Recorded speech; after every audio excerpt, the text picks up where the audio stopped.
নমস্কাৰ ছাত্ৰ ছাত্ৰীসকল, মোৰ ইউটিউব চেনেল বিপিন কছাৰী অফিচিয়েললৈ তোমালোক সকলোকে স্বাগতম জনাইছো। ছাত্ৰ ছাত্ৰীসকল, আজি আমি তোমালোকৰ গণিতৰ কিতাপত থকা অধ্যায় 2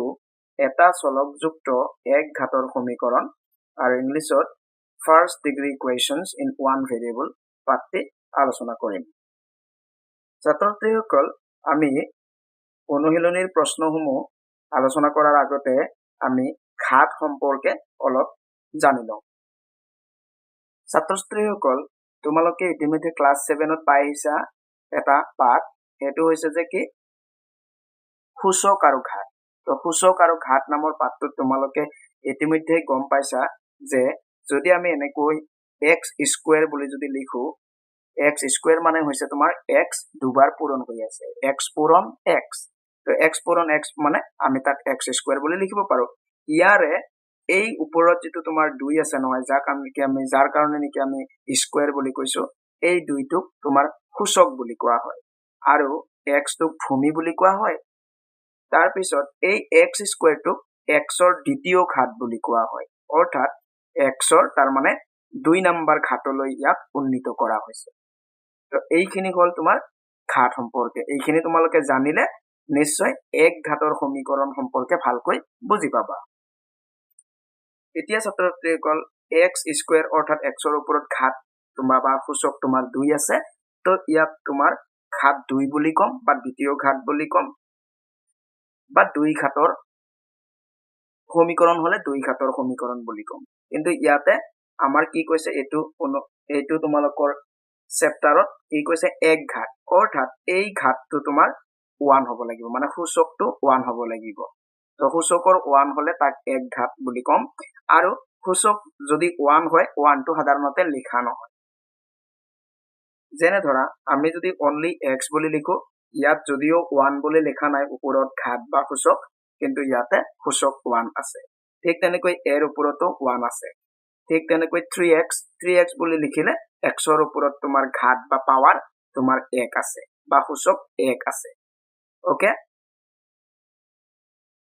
এতিয়া ছাত্ৰ ছাত্ৰীসকল আমি সমীকৰণ সম্পৰ্কে আলোচনা কৰিম। সমীকৰণ মানে ছাত্ৰ ছাত্ৰীসকল মাজতে সমান চিন থাকিব আৰু বাওঁফালে এটা ৰাশি, সোঁফালে এটা ৰাশি থাকিব, আৰু এই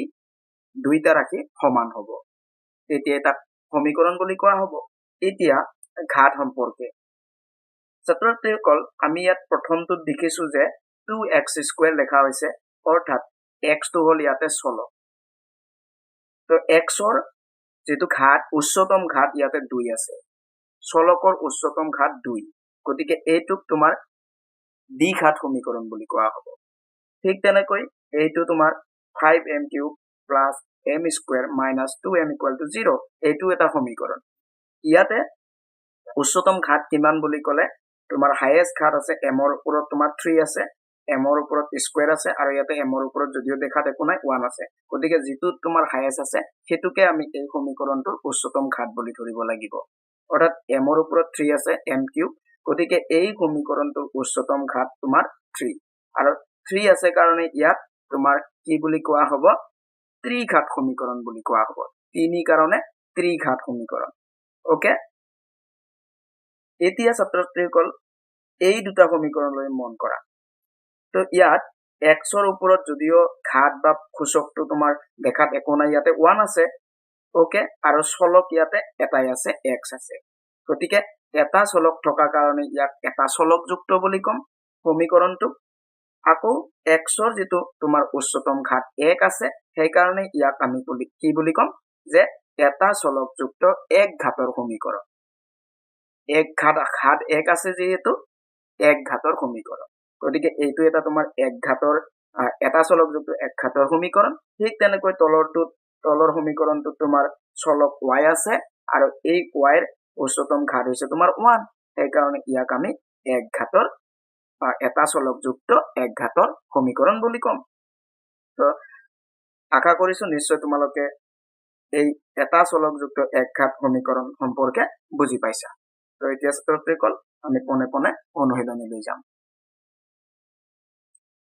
তো ছাত্ৰ ছাত্ৰীসকল, আমি এতিয়া অনুশীলনীলৈ আহিছো। অনুশীলনী 2.1 তাৰে 1 নম্বৰটো দিয়া আছে, তলত দিয়া সমীকৰণবোৰ সমাধান কৰা। এই সববিলাক তোমাৰ এটা চলকযুক্ত এক ঘাতৰ সমীকৰণ ইয়াতে চলক তোমাৰ প্ৰত্যেকটোতে তোমাৰ এটাই আছে আৰু লগতে ইহঁতৰ ঘাতবিলাক 1 1 গতিকে এই এক ঘাতৰ তোমাৰ এটা চলকযুক্ত এক ঘাতৰ সমীকৰণবোৰ সমাধান কৰিব লাগে আৰু সমাধান কৰা মানে ছাত্ৰ-ছাত্ৰীসকল যিটো চলক আছে x y বা অন্যান্য যি l m p কিবা থাকে এইবোৰ হল চলক আৰু সেই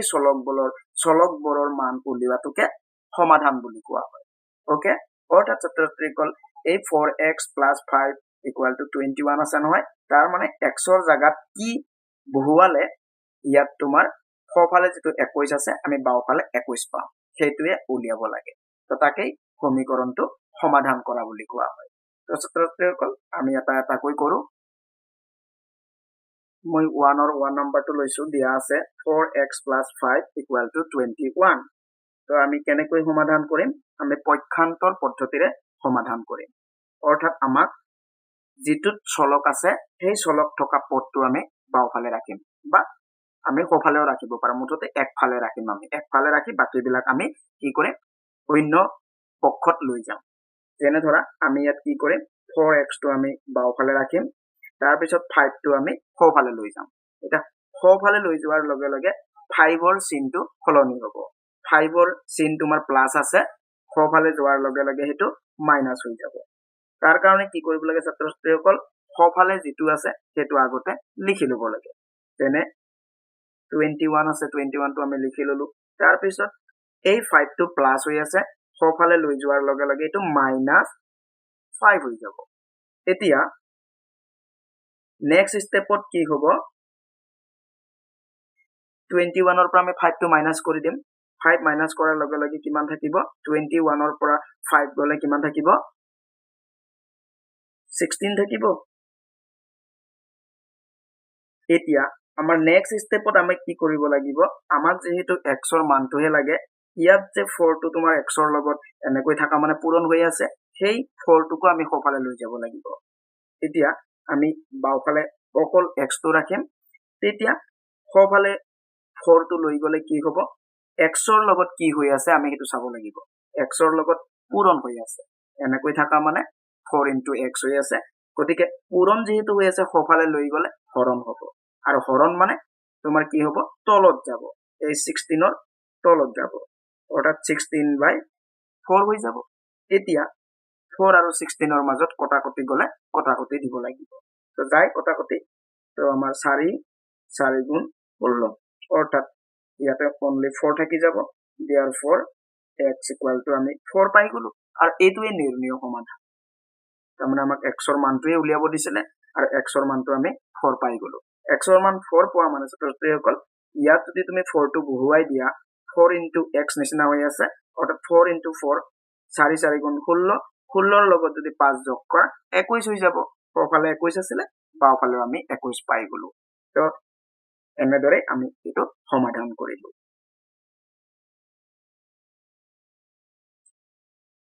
ইয়াৰ পিছত 2 নম্বৰটো দিয়া আছে 17y - 3 = 48 তো ইয়াতো ছাত্ৰ-ছাত্ৰীসকল আমি y ৰ মানটো উলিয়াব লাগে তো আমি নিয়ম মতে কৰি যাম আমি কি কৰিম 17y টো আমি বাওঁফালে ৰাখিম এই 3 টোক আমি সোঁফালে লৈ যাম তো সোঁফালে তোমাৰ আগৰে পৰা 48 আছে আমি তো লিখি ললো তাৰ পিছত 3 টো তোমাৰ মাইনাস হৈ আছে সোঁফালে গলে তোমাৰ কি হ'ব প্লাস হ'ব +3 হ'ব তো এতিয়া নেক্সট স্টেপত এবাৰ আমি লিখি লওঁ 48 আৰু 3 টো আমি প্লাস কৰি লওঁ 48 আৰু 3 প্লাস কৰিলে হ'ব তোমাৰ 51 এতিয়া 17y = 51 হৈ গল তো ইয়াত এই 17 টো y ৰ লগত পূৰণ হৈ আছে তো পূৰণ হৈ আছে গতিকে আমি সোঁফালে নিলে হৰণ হ'ব হৰণ হোৱা মানে তলত যাব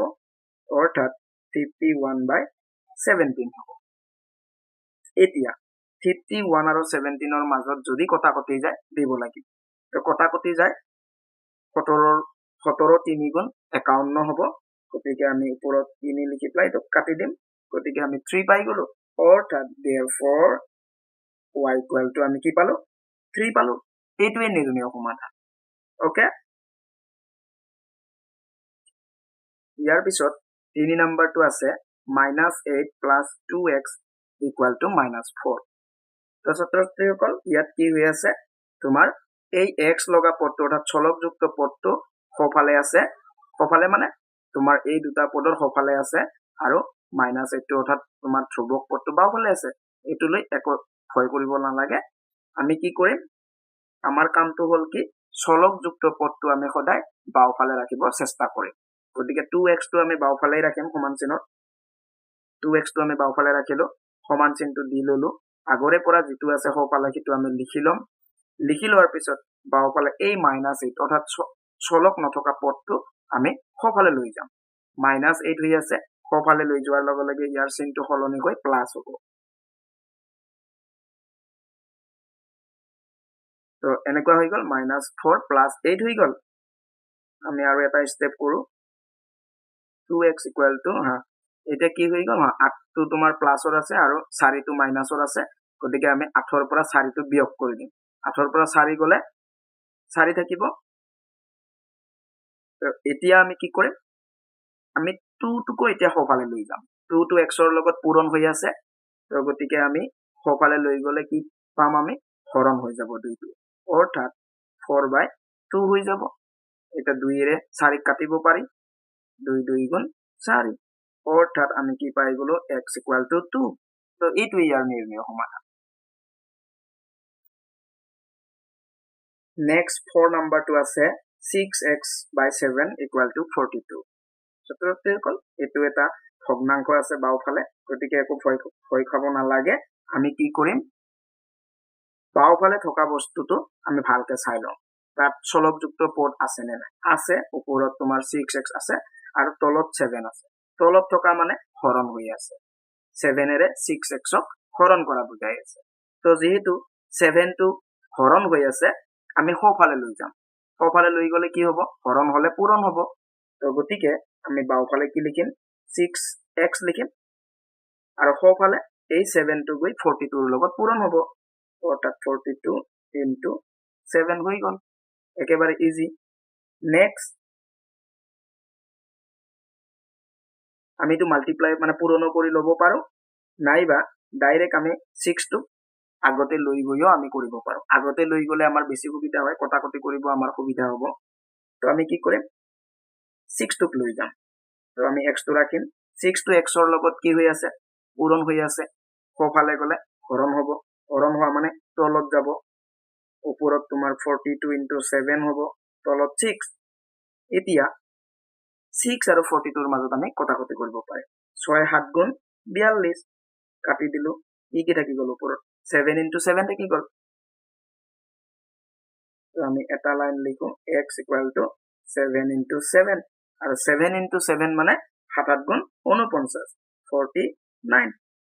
therefore xৰ আমি মান পাই গলো 49।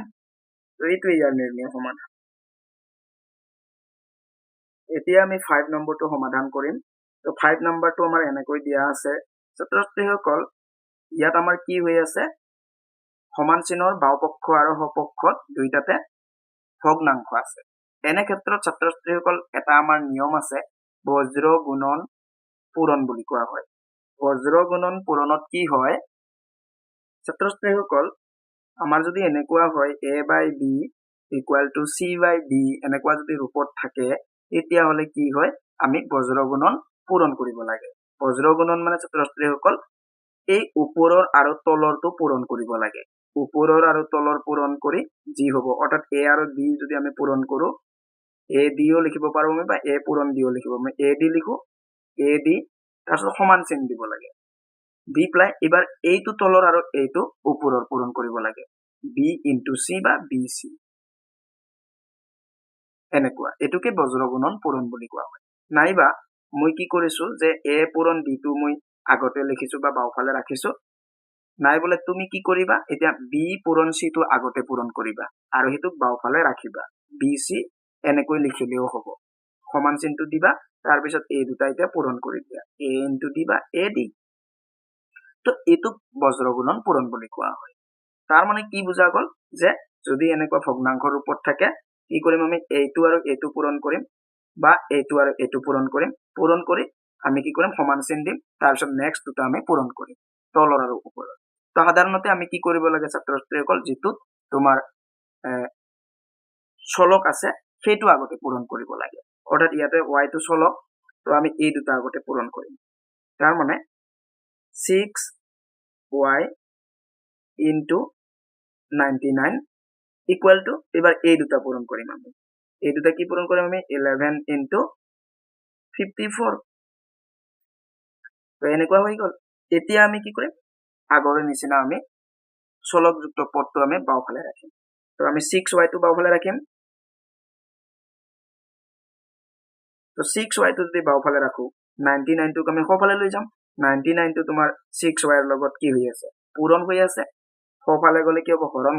হৰণ মানে তলত যাব এনেকুৱা হৈ গল এতিয়া তলৰ আৰু ওপৰৰ সংখ্যাবিলাকৰ মাজত যদি কটাকটি যায় কটাকটি দিম তো আমাৰ 11 আৰু 99 ৰ মাজত যাব 11 9 গুণ 99 আকৌ 9 আৰু 54 ৰ মাজত যায় নেকি যায় 9 6 গুণ 54 অৰ্থাৎ আমি 54 ক 9 ৰে 6 বাৰ আমি কাটি দিলো এতিয়া আমাৰ কি থাকি গল 6y equal to 6 থাকি গল ওকে তো আমাৰ টাৰ্গেট কি y ৰ মানটো আমি উলিয়াব লাগে এটা 6 টো y ৰ লগত কি হৈ আছে পূৰণ হৈ আছে y টো যদি আমি ৰাখো 6 টো যেহেতু পূৰণ হৈ আছে সোঁফালে নিলে হৰণ হ'ব হৰণ মানে তলত যাব অৰ্থাৎ 6/6 হৈ গল ইয়াক আমি কটাকটি কৰিব পাৰো 6 এৰে 6 ক কাটি দিব পাৰো 1/1 হৈ যাব গতিকে আমি ডাইৰেক্ট 1 লিখি দিলো তাৰমানে আমি কি পাই গলো therefore y equal to আমি 1 পাই গলো তো 1 টোৱে ইয়াৰ নিৰ্ণয় সমাধান নেক্সট 6 নাম্বাৰটো দিয়া আছে 3x equal to 180 plus 6x ছাত্ৰছাত্ৰীসকল ইয়াত দেখা গল যে x লগা পদ ইয়াতে দুটা আছে তো আমি কি কৰিব লাগে এনে থাকিলে যে x লগা পদবিলাক আমি একফালে লৈ গৈ এটা কৰিব লাগে যিমান পাৰো আমি সৰু কৰিব লাগে তো আমি কি কৰিম এই 6x টো বাওঁফালে লৈ যাম বাওঁফালেও লৈ যাব পাৰো আমি নাইবা 3x টোকো সোঁফালে লৈ যাব পাৰো ঠিক আছে আমি 6x টোক বাওঁফালে আনো তো আগৰে পৰা বাওঁফালে তোমাৰ 3x আছে এতিয়া সোঁফালে 6x আছিলে 6x টো তোমাৰ প্লাস হৈ আছে বাওঁফালে আনাৰ লগে লগে মাইনাস হৈ যাব তাৰ পিছত সমান চিন এতিয়া সোঁফালে কি থাকি গল 180 থাকি গল এনেকুৱা হৈ গল এতিয়া কি থাকি গল 3x minus 6x হৈ গল এতিয়া আমি কি কৰিব লাগে ছাত্ৰছাত্ৰীসকল 6টা x মাইনাসৰ বস্তু আৰু 3টা x প্লাসৰ বস্তু ওকে তো এনে ক্ষেত্ৰত আমি কি কৰিব লাগে আমি এটাত প্লাস এটাত যদি মাইনাস চিন থাকে সাধাৰণতে ডাঙৰ তোৰ আগত যেটো চিন থাকে সেইটো চিন হয় অৰ্থাৎ ডাঙৰ মানে ইয়াতে আমি সংখ্যা হিচাপত ডাঙৰটোক ধৰিম সংখ্যা হিচাপত তোমাৰ 6 টো ডাঙৰ গতিকে এই 6x ৰ আগত কি চিন আছে মাইনাস গতিকে আমাৰ চিনটো মাইনাস হ'ব আৰু লগতে এই 6x ৰ পৰা 3x টো আমি মাইনাস কৰি দিম 6x ৰ পৰা 3x গলে অৰ্থাৎ 6টা x ৰ পৰা 3টা x বিয়োগ কৰি দিলে থাকিব 3টা x অৰ্থাৎ মাইনাস 3x থাকি যাব সোঁফালে 180 এতিয়া আমাৰ টার্গেট কি x টোক আমি উলিয়াব লাগে তো আমি x টো এতিয়া বাওঁফালে ৰাখিম এতিয়া x ৰ লগত কি পূৰণ হৈ আছে -3 যদি মাইনাস যদি চিন থাকে সেই মাইনাস চিনটোক তোমাৰ এই সহগটোৰ লগতে লৈ লব লাগে এটো নিশ্চয় তোমালোকে জানা x ৰ সহগ ইয়াতে -3 হ'ব গতিকে এই -3 টোকে আমি সোঁফালে লৈ যাব লাগিব তো -3 টো x ৰ লগত পূৰণ হৈ আছে সোঁফালে গলে হৰণ হ'ব হৰণ মানে তলত যাব অৰ্থাৎ 180/-3 হৈ যাব এতিয়া 3 আৰু 180 ৰ মাজত যদি কটাকটি যায় কটাকটি আমি দিম যায় তো 18 ৰ কাৰণে 3 6 গুণ 18 আৰু শূন্যটো আহি যাব অৰ্থাৎ তোমাৰ 60 পাই গলো এটা এই মাইনাস চিনটো কিন্তু থাকি যাব এই মাইনাস চিনটো তোমাৰ 60 হৈ যাব ওকে তো আমি লিখিব পাৰো therefore x equal to -60 তো এইটোৱে ইয়াৰ নিৰ্ণয় সমাধান ইয়াৰ পিছত 7 নাম্বাৰটো আছে 2x plus 3 equal to x plus 4 তো ইয়াতো আমি একেই কামেই কৰিম আমি কামটো কি কৰিম যে এই x টো বাওফালে আনিম 2x বাওফালে আনিলে তোমাৰ x টো কি হ'ব ইয়াতে প্লাস হৈ আছে তো মাইনাস হৈ যাব এতিয়া আমি কি কৰিম এই 3 টোক আমি সোফালে লৈ যাম আমি একেবাৰতে কৰো আগৰে পৰা সোফালে কি থাকি গল তোমাৰ x টো আনাৰ পিছত সোফালে 4 থাকি গল গতিকে 4 টো লিখি ললো তাৰ পিছত এই 3 টোক লৈ যাম 3 টো বাওফালে আছে মন কৰিবা এই 3 টোক আমি সোফালে লৈ গলে কি হ'ব ইয়াৰ চিনটো চেঞ্জ হ'ব তো 3 ৰ আগত প্লাস আছে মানে এই বস্তুটো প্লাসৰ বস্তু ইফালে গলে মাইনাসত হৈ যাব -3 হৈ যাব তো এতিয়া আমাৰ কি গল হা দুটা x প্লাসৰ এটা x মাইনাসৰ তো এটা x কিয় কৈ আছো তো x ৰ আগত যদিও দেখাত একো নাই ইয়াৰ সহগ কিন্তু 1 আছে তো 1 মানে এটা x অৰ্থাৎ দুটা x ৰ পৰা এটা x বিয়োগ কৰি দিলে এটা x থাকিব এটা x মানে অনলি x লিখিলে হৈ গল ইকুয়াল টু 4 ৰ পৰা 3 গলে 1 অৰ্থাৎ x ইকুয়াল টু 1 পাই গল এটো ইয়াৰ নিৰ্ণয় সমাধান এবাৰ লিখি দিয়া therefore x ইকুয়াল টু 1 ইয়াৰ পিছত 8 নাম্বাৰটো দিয়া আছে 2 minus 5x equal to 3x minus 9 তো আমি ইয়াত কি কৰিম ছাত্ৰছাত্ৰীসকল ইয়াতে 5x বাওফালে আছে আৰু 3x সোফালে আছে তো আমি বাওফালে আনিম তো তাৰ কাৰণে আমি কি কৰিম বাওফালে যি আছে আগতে লিখি লম আমি 2 minus 5x লিখি ললো এটা সোফালৰ পৰা আমি 3x টো আনিম 3x টো তোমাৰ প্লাসৰ বস্তু তো বাওফালে আনিলে মাইনাস হৈ যাব সোফালে কি থাকি গল -9 থাকি গল এতিয়া আমি কি কৰিম বাওফালে সদায় চলক থকা পদ কেইটাহে ৰাখিব লাগে তো ইয়াতে এটা চলক নথকা পদ 2 আছে নহয় তো 2 টোক আমি এতিয়া সোফালে লৈ যাব লাগিব তো আমি কি কৰো বাওফালে 2 টো লৈ যোৱাৰ পিছত যি থাকিব সেইকেইটা আমি লিখি লওঁ -5x - 3x থাকিব ইকুৱেল চিনটো দিলো সোফালে আগৰে পৰা যি আছে সেইটো লিখি লোৱা 2 টো বাওফালে প্লাসত আছে সোফালে নিলে মাইনাসত হৈ গল এতিয়া ভালকে চোৱা বাওফালে 5টা x মাইনাসৰ 3টা x মাইনাসৰ টোটাল মাইনাসৰ কিমান হ'ব 8টা হৈ যাব 5টা x আৰু 3টা x আমি যোগ কৰিম আমাৰ কি হ'ব 8টা x অৰ্থাৎ -8x হৈ যাব ইকুৱেল টু ইয়াতো সেই একেই -9 আৰু -2 টোটাল কিমান হ'ব -11 ছাত্ৰছাত্ৰীসকল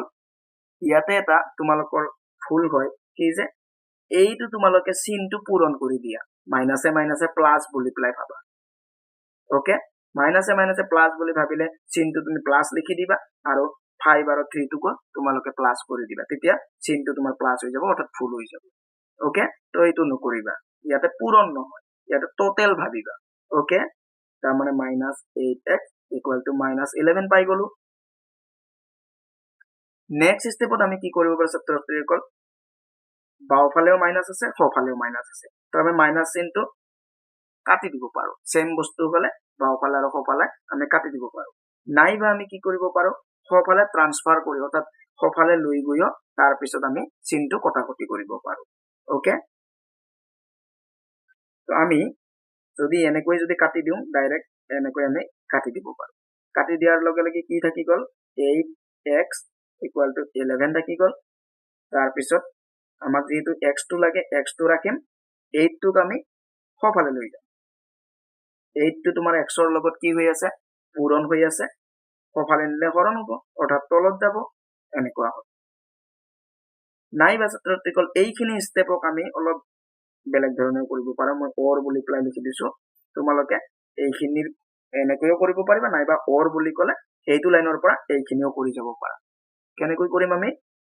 ইয়াত আমি মাইনাস চিনটো ইতিয়াই কাটি নিদি আমি কি কৰিম যে আমি এই 8 টো অৰ্থাৎ x ৰ সহগটোক লৈ যাম x ৰ সহগ বুলি ক'লে মাইনাস চিনটো থাকিব অৰ্থাৎ -8 টোক আমি ডাইৰেক্ট সোফালে লৈ যাম বাওফালে তোমাৰ কি থাকি যাব x থাকি যাব x equal to তোমাৰ -8 টো x ৰ লগত যেহেতু পূৰণ হৈ থাকিব সফালে গলে হৰণ হ'ব অৰ্থাৎ তলত যাব -11 থাকিব তলত -8 হ'ব আৰু ইয়াত কি হ'ব এতিয়া আমি কি কৰিব পাৰো ছাত্ৰছাত্ৰীসকল আমি চিন দুটা তলৰ আৰু ওপৰৰ চিন দুটা আমি কাটি দিব পাৰো এনেকৈও কাটি দিব পাৰো আলটিমেটলি আমাৰ কি হৈ গল 11/8 হৈ গল অৰ্থাৎ আমি লাষ্টত কি পালো x = 11/8 পাই গলো তো গতিকে এইটো পদ্ধতিৰে কৰিলেও তুমি x = 11/8 পাবা আকৌ এইটো পদ্ধতিৰে কৰিলেও x = 11/8 পাবা তো তুমি যোনটো নিয়মত কৰিব ভাল পোৱা সেইটো নিয়মতে কৰিবা ইয়াৰ পিছত আমি 9 নম্বৰটো কৰিম 9 নম্বৰটো দিয়া আছে 5 whole into p minus 3 equal to 3 whole into p plus 2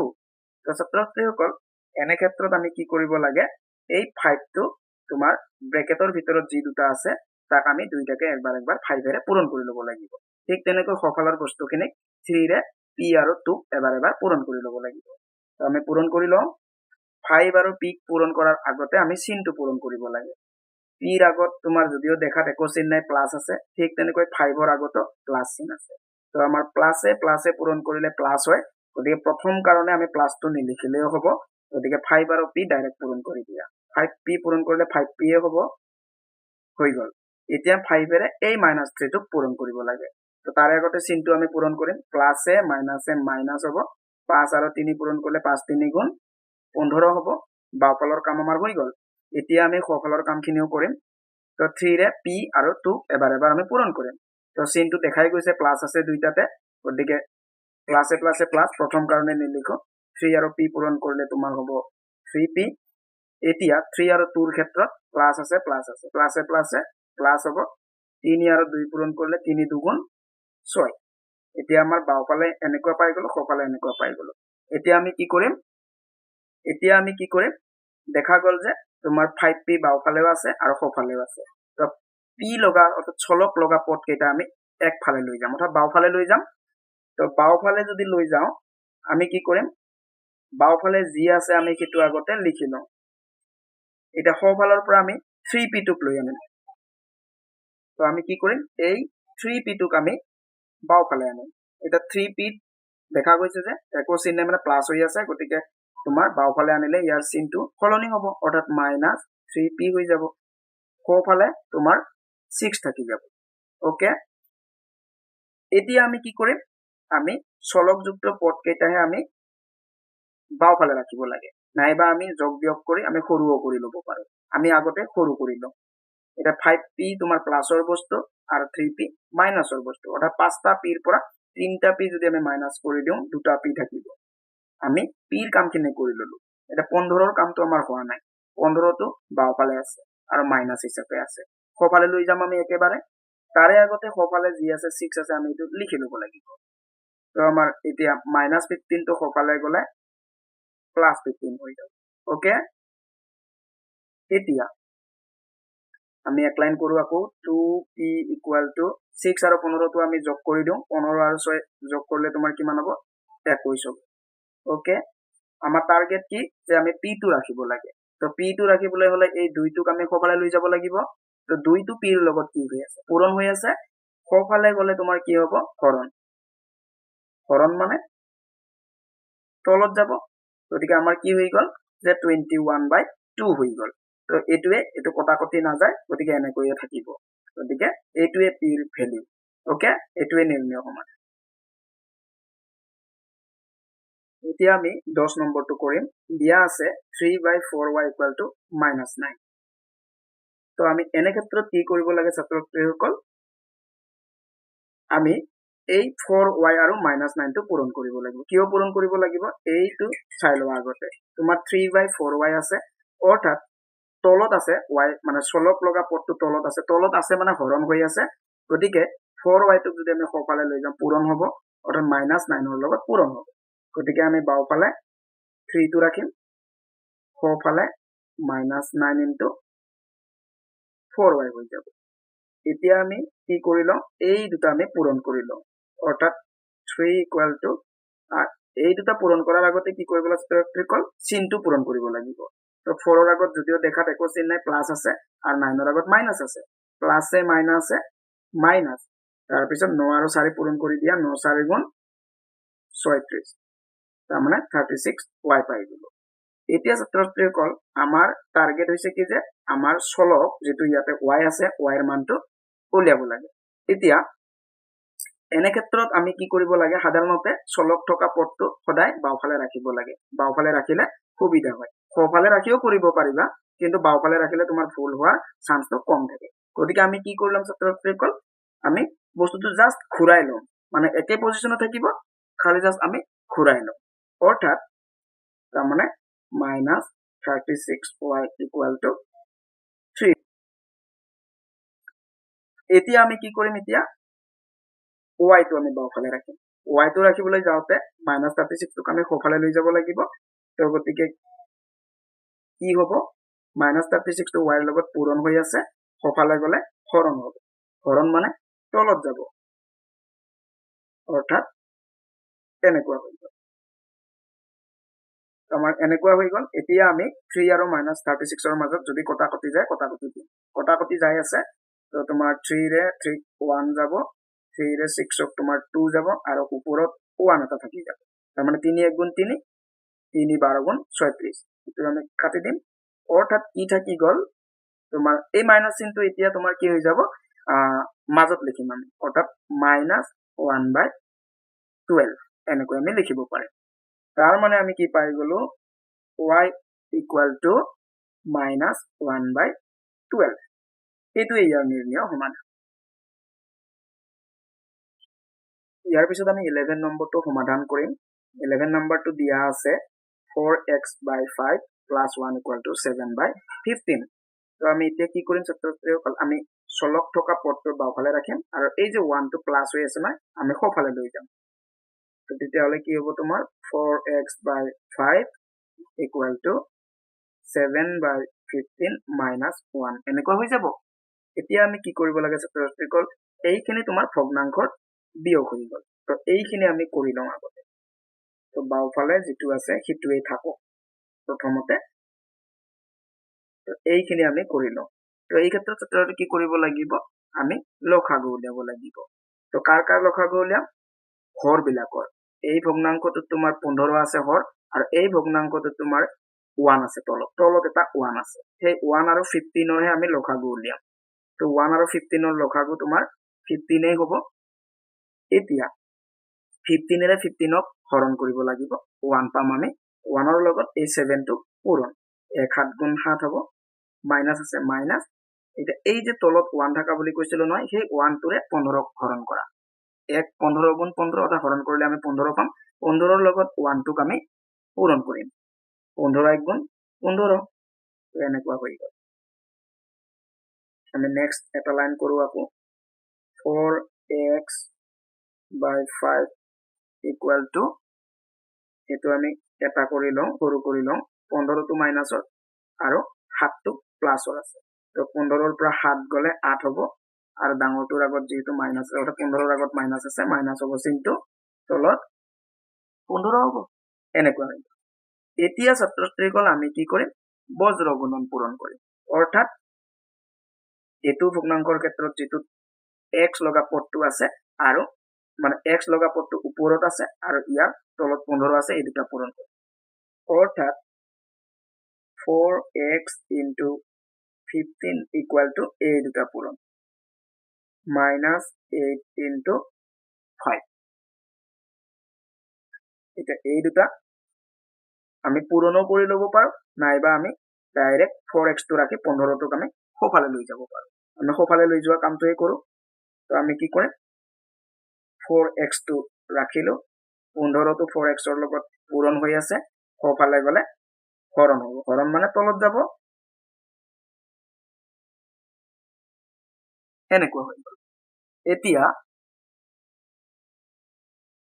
আমি কটাকটি কৰিব পাৰো নাইবা আমি যে এই যে 4 টো যে x ৰ লগত যে পূৰণ হৈ আছে নহয় সোঁফালে আমি একেবাৰে লৈও যাব পাৰো একেবাৰে লৈয়ে যাই কৰোচোন কি হয় দেখা যাক 4 টো x ৰ লগত পূৰণ হৈ আছে সোঁফালে গলে হৰণ হ'ব হৰণ হ'ব মানে ছাত্ৰ-ছাত্ৰীসকল তলত যাব এইখিনি যেনেকুৱা আছে ইয়াত জাস্ট তোমাৰ 15 ৰ লগত এই 4 টো পূৰণ হৈ যাব অৰ্থাৎ -8 into 5 by 15 into এই 15 ৰ লগত এই 4 টো আহি গ'ল এতিয়া কটাকটি কৰিম 4 আৰু 8 ৰ মাজত যায় 4 2 গুণ 8 5 আৰু 15 ৰ মাজত যায় 5 1 গুণ 5 যেনিবা 5 3 গুণ 15 এটা কি থাকি গ'ল কি থাকি গ'ল ওপৰত তোমাৰ 2 আৰু 1 কিন্তু মাইনাস চিহ্নটো থাকি গ'ল মাইনাস চিহ্নটো কিন্তু তোমাৰ 2 গতিকে প্লাসে মাইনাসে যেনিবা মাইনাস 2 1 গুণ 2 আৰু তলত only 3 থাকি গ'ল 3 গ'ল অৰ্থাৎ -2/3 therefore এতেকে x equal to মাইনাস চিহ্নটো আমি মাজত ল'ব পাৰো ওপৰত ল'ব পাৰো মাজত লওঁ মাজত লৈ প্লাই 2/3 তো এইটোই হৈ গ'ল ইয়াৰ নিৰ্ণয় সমাধান ইয়াৰ পিছত 12 নম্বৰটো দিয়া আছে 17x/3 - 16/9 = 2 তো আমি এইটো ক্ষেত্ৰত কি কৰিম ছাত্ৰসকল আমি এই কামখিনি মানে বিয়োগ আছে তো ভগ্নাংশৰ বিয়োগ আমি বাওফালেও বিয়োগ কৰি ল'ব পাৰো নাইবা 16/9 টোক আমি সোঁফালে লৈ গৈও কৰিব পাৰো তো ইয়াত আমি ছাত্ৰসকল অলপ নতুন নিয়ম এটা শিকো মানে বাওফালে কৰো বাওফালে কৰি লওঁ তো বাওফালে কৰিলে কি কৰিব লাগিব ছাত্ৰসকল এই হৰ দুটা লসাগু উলিয়াব লাগিব এইটোত হৰ 3 এইটোত হৰ তোমাৰ 9 আছে এই দুটাৰ লসাগু তো এই দুটাৰ লসাগু তোমাৰ যেহেতু 9 টো তোমাৰ 3 ৰে হৰণ যায় গতিকে 9 হ'ব নাইবা তুমি ছুটি হৰণৰ নিয়মেৰে হৰণ কৰিও তুমি লসাগুটো উলিয়াব পাৰিবা 3 আৰু 9 ক ছুটি হৰণৰ নিয়মেৰে হৰণ কৰিবা দুইটাকে তোমাৰ 3 ৰে যাব 3 1 গুণ 3 3 3 গুণ 9 আৰু না যায় তো এই দুটা পূৰণ কৰি দিয়া 3 3 গুণ 9 গতিকে আমি 9 পাই গৈছো ওকে এতিয়া আমাৰ পিছৰ কামটো কি হ'ব এই যে প্ৰথম ভগ্নাংশটো আছে নহয় ইয়াৰ হৰ তোমাৰ যি 3 আছে 3 ৰে এই 9 টোক হৰণ কৰিব লাগিব 3 ৰে 9 ক হৰণ কৰিলে তোমাৰ 3 3 গুণ 9 3 পাম 3 ৰ লগত আকৌ এই ওপৰত থকা বস্তুটো পূৰণ কৰিব লাগিব 17 3 গুণ কিমান হ'ব 51 x ওকে এটো গ'ল এটা এই ভগ্নাংশৰ ক্ষেত্ৰতে একেই কাম 9 ৰে 9 হৰণ কৰিব লাগিব 9 ৰে 9 হৰণ কৰিলে 1 পাবা সেই 1 ৰে 16 পূৰণ কৰিব লাগিব ওকে তো তার আগতে মাইনাস চিহ্ন আছে মাইনাস 1 16 গুণ 16 হ'ব সোঁফালে 2 আছে 2 এ গ'ল এতিয়া কি কৰিম এতিয়া এটা এটা কৈ আমি সোঁফালে লৈ গৈ থাকিম প্ৰথমতে 9 টোক নিব লাগিব 16 টোক তুমি নিব নোৱাৰা তো আমি কি কৰিম ওপৰৰ বস্তুটো অৰ্থাৎ 51x minus 16 টো লিখি ললো 9 টোক আমি সোঁফালে লৈ যাম 9 টো কি হৈ আছে হৰণ সোঁফালে গলে পূৰণ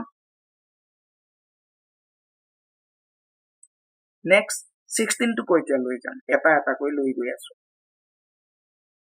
সৰি মিস্টেক হৈছে 51x 16 টো মাইনাসৰ বস্তু হিপালে গলে প্লাস হ'ব তাৰ আগতে আমি দুটা পূৰণ কৰি লম 9 2 গুণ 18 এটো সোঁফালে গলে তোমাৰ প্লাস 16 হ'ব নেক্সট স্টেপত 51x equal to 18 আৰু 16 টো আমি প্লাস কৰি লম 8 আৰু 6 তোমাৰ প্লাস কৰিলে 8 6 14 4 হাতত থাকিব 1 1 1 2 2 1 3 34 হৈ গল নেক্সট x টো ৰাখি প্লাই 51 টো আমি লৈ যাম তলত যাব 34/51 এনেকুৱা হৈ গল তো ছাত্ৰসকল মই ইফালে সাইডত অলপ কৰি চাইছিলো গতিকে এনেকুৱা হৈছে গতিকে মেইন অংকটো তোমাৰ ইটো আছিলে তো আমাৰ কি হৈ গল x equal to 34/51 আমি পালো এতিয়া যদি কটাকটি যায় কটাকটি দিম তো যায় 17 ৰে যাব 34 ৰ কাৰণে 17 2 গুণ যাব 17 2 গুণ 34 আৰু তোমাৰ 51 ৰ কাৰণে 3 যাব 17 3 গুণ 51 তার মানে তোমার কি থাকি গল 2/3 অর্থাৎ therefore x equal to 2/3 তো আমার এইটো 2/3 পাই গলো আমার এইটোই ইয়াৰ নিৰ্ণয় সমাধান তো ছাত্ৰছাত্ৰীসকল ভিডিওটো ইমানতে সামৰিম যদি ভিডিওটো ভাল লাগিছে এটা লাইক কৰি দিবা কিবা প্ৰশ্ন থাকিলে কমেন্ট কৰিবা লগতে যদি চেনেলটো এতিয়ালৈকে ছাবস্ক্ৰাইব কৰি লোৱা নাই আগন্তুক সময়ত এনেকুৱা ধৰণৰ গণিত সম্পৰ্কীয় ভিডিঅ' পাই থাকিবৰ কাৰণে চেনেলটো ছাবস্ক্ৰাইব কৰি ল'বা। ধন্যবাদ।